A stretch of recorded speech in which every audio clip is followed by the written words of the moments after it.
This is a great player. He was a great player when I last saw him in person. We were on the same team. He's a great player now. Smart, great command of the offense, accurate, can find the space in the pocket. I think he's playing great football right now. I have a lot of respect and admiration for Tom. We were on the same team for 15 years. And I learned a lot from him for sure. So, great to see him, great to compete against him. So, a lot of respect and admiration. From a coach he competed with for 20 years to a coach he competed with for 15 years, Tom Brady trades Bill Belichick for Brian Flores. And the Dolphins, look, 23-12 is Tom Brady's all-time record against the Dolphins, which means he's lost to the Dolphins 12 times. This is a sneaky, fascinating game to the extent that the Bucs are coming off of that big Sunday night game that felt like a mini in-season Super Bowl. All the injuries they have in the secondary. The Dolphins are struggling right now. They're getting desperate. The Bucs better be ready for this one, because it could fall apart for them if they're not careful. Totally agree. And Mike, let me take you into what happened to me Sunday night in Foxborough. So after the hugely emotional Patriots-Bucs game, I waited down in the tunnel, and I picked off a couple of guys, Clyde Christensen, the longtime quarterbacks coach of the Bucs, and obviously I waited for Blaine Gabbert to talk about what the week had been like with Brady. And then I waited for Brady, as did about 100 other people, stadium workers, a few Patriots people, some old friends from Foxborough, everybody just waiting there. And Mike, I spent 5 minutes with him, no more. So it's hard to make an absolute definitive judgment. But I thought when I left Tom Brady, I said, that is the most fatigued that I've ever seen him, ever, after all these games he played, including the AFC Championship game in Kansas City, when he was kind of slumped at his locker and just totally spent. But he was mentally and physically spent after that game against the Patriots. And my one thought was, I went back up and I looked at the schedule, who are they playing this week? And I said, they're playing Brian Flores. And look, I'm not saying that Miami is going to win this game.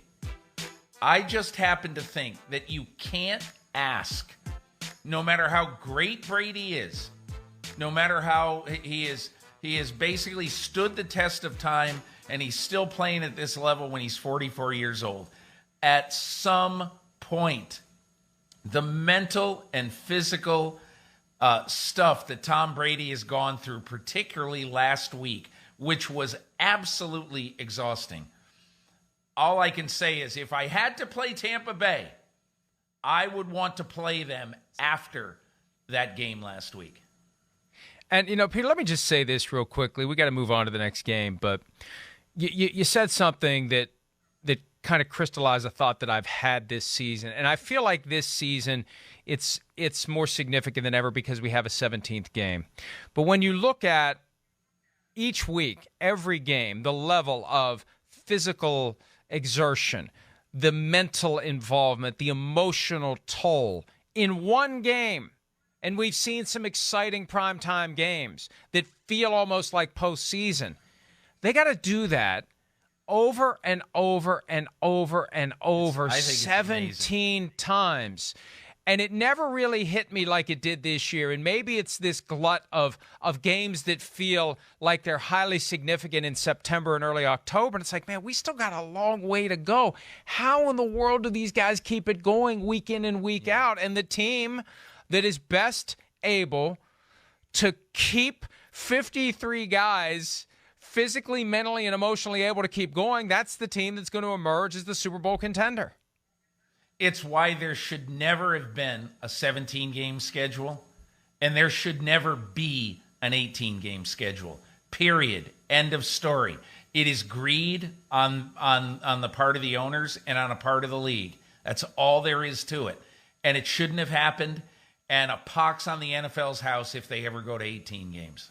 Oh, they're going to go to 18. You know that, Peter, because the gambling side of it means we need more inventory. How do we get more inventory? We get more games. And once they get to 18 games, that's when I believe we're going to start hearing about 34 teams, maybe 36 teams, maybe 38 teams before it's all said and done. Packers and the Bengals, both 3-1. The Packers had that weird what the hell happened week 1 against the Saints in Jacksonville. The Bengals have looked very good this year. They get a couple of extra days to rest. This is a great test for Joe Burrow, who has been phenomenal. He's won 2 games by himself by changing plays. And the Packers had better be as focused as they were against the 49ers if they want to go to Cincinnati and win this game. Totally agree. And look, Mike, I said it at the beginning of the year, and I said it after last week's game, even though that it was a shaky performance for 60 minutes over a Jacksonville team that is not very good, obviously. Joe Burrow, to me, is this generation's Dan Fouts. He is going to play some games and win some games 38-35. I will not be shocked if they win this game 38-35. But he's going to win some games that you say, oh my God, Cincinnati had no business winning that game. And the reason is because he can take a team on his back. And Mike, you saw that NFL Films thing. They had him mic'd up. And he basically is going down the field and he goes, don't zero me. In other words, you send a zero blitz against me, I will kill you. And he did in that game to CJ Uzomah. I mean, you saw exactly what happened when they tried to send the zero blitz. And what I love about Joe Burrow is, look, he gets in front of the cameras and he's nice and he's polite and he's a good guy. But you know what he is? He's a trained killer. Stone cold killer. Yep. He is a trained killer, man. And I am just going to love watching him over the next 15 years. It's going to be so much fun.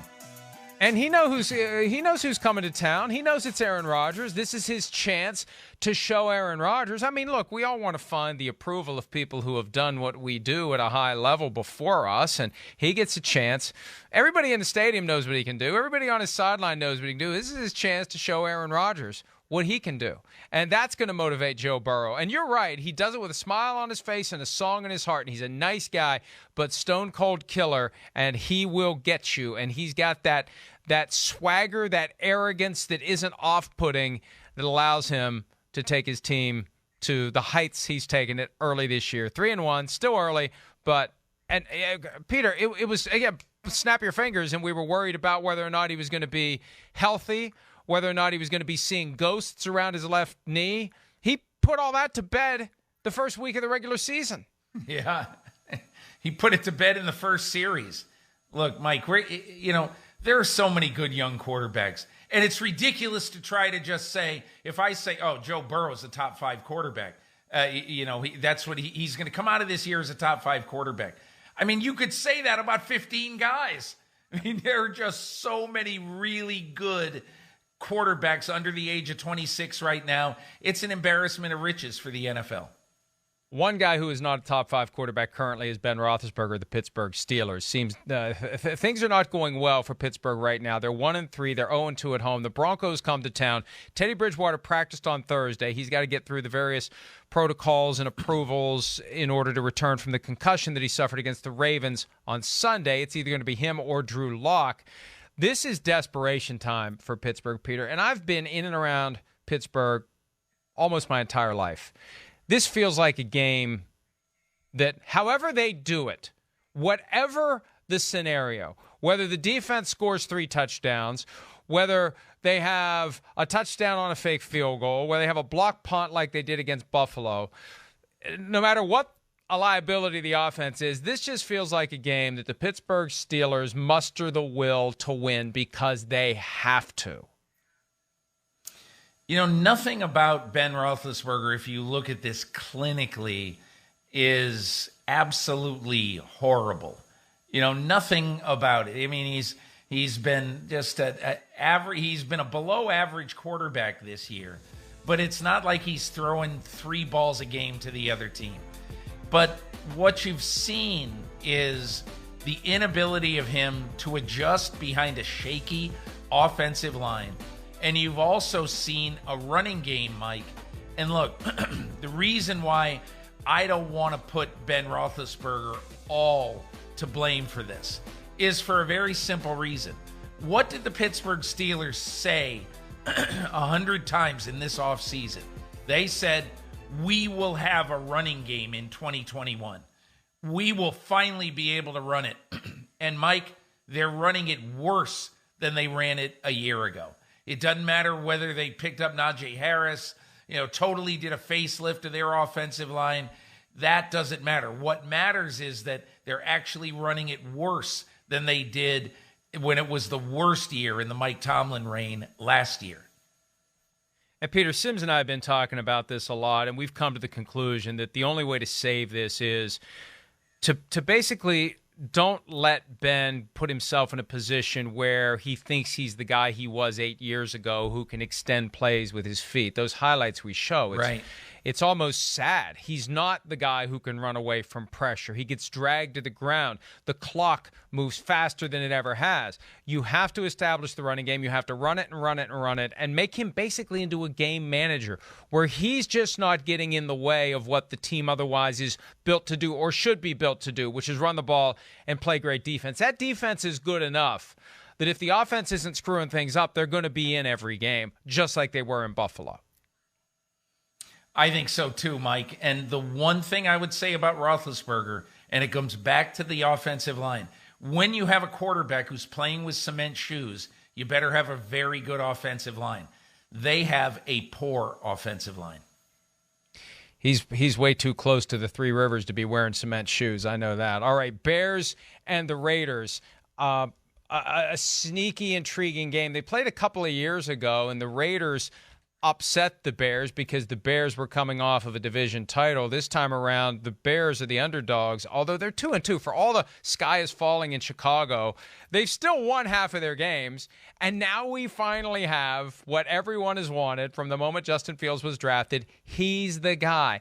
Will it matter against a team like the Raiders, which is 3-1? But Peter, in 3 games, the Raiders have been down 14-0, 14-0, 21-0. If they have another slow start, the Bears could build a lead and then just clamp down on them with that defense. Yeah, but the difference is this is not the same offense that the Raiders have been facing, in the last 3 weeks. And look, this really it strikes me as sort of delicious irony for Khalil Mack, to be able to come in and to, in essence, drive one of the final nails in the coffin of this era of the Chicago Bears, which I'm sure is how he is looking at it. I think he takes great joy in basically saying, when he looks at these games, that he really wants to win this game so badly because he wants to be able to beat the team that didn't have enough faith in him. So I look at this game and I basically say the underlying thing in this game is what Khalil Mack is going to show on the field, because to me, he's such an important player in this game, and he has to play great in this game for the Bears to win. And what I mean by that is he needs to torment the offense of the Las Vegas Raiders, because if you look at the way this game is going to be played, Las Vegas has the far better offense right now.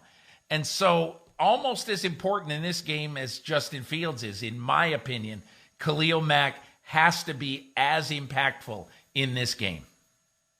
To our friends who watch the show on Sky Sports, our producer Courtney did carve out some time for us to talk about the game that will be played at Tottenham Hotspur Stadium, Falcons-Jets. But we talked too much, so that got thrown overboard. But I do know this from hearing from the folks who watch us on Sky.